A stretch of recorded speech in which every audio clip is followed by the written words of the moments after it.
Hey everyone, Eski here again to help you out with some DPS basics. Just like my last video, we'll be highlighting some tips and tricks for how to improve your damage know-how that will carry on to more advanced concepts. DPS is a role where you have to hit your shots. It most certainly helps, but what else should a DPS player think about to push their potential? Today we'll be learning about the thought that goes into DPS. So without further ado, let's get into the warm-up. I am super excited to find that a new warm-up code has just been released. For about 10 to 15 minutes, load up a custom and upload the code, VAXTA, for SATA's new aim training mode. Choose between warm-up, or if you're feeling up to it, launch the challenge to also work on your in-game movement. DPS can seem like a purely mechanical role where aim is everything. I'm here to tell you that while it's important to hit shots, you can make the process of hitting those shots way easier by thinking of the angles you're using. Whether you're a hit scan player or a projectile player, both can take advantage of using angles that see the full field while also being safe. If we as players are able to do damage, get picks, or look scary in our positions, we put ourselves in a better spot to carry through just standing in the right place. To make an example of one hero that does this very well would be Widow. Since she can one-shot any 250 HP hero, she can control entire sightlines just because she's a threat. So for our first drill, let's get into some quick play, and with each map, let's try and focus on doing the most amount of damage we can while also being in cover. It's important that the position you're in is safe enough for you to back away if you're pressured.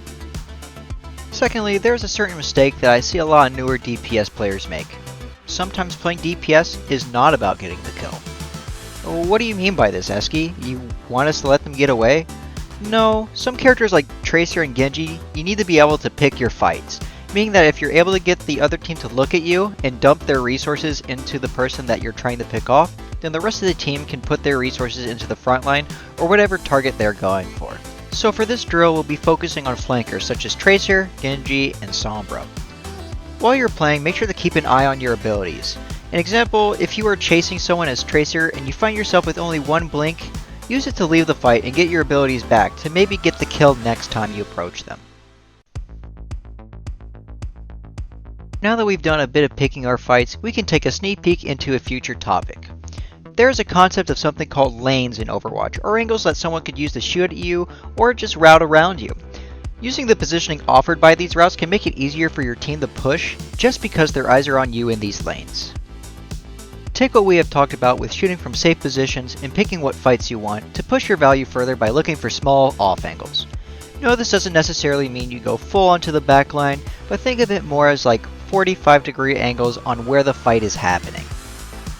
This is a very challenging concept to understand, which is why I'll be covering it more in depth in the future.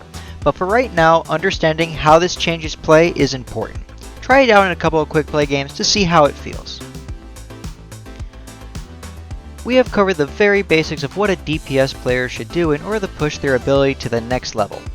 But let's cover some issues that some players come in contact with.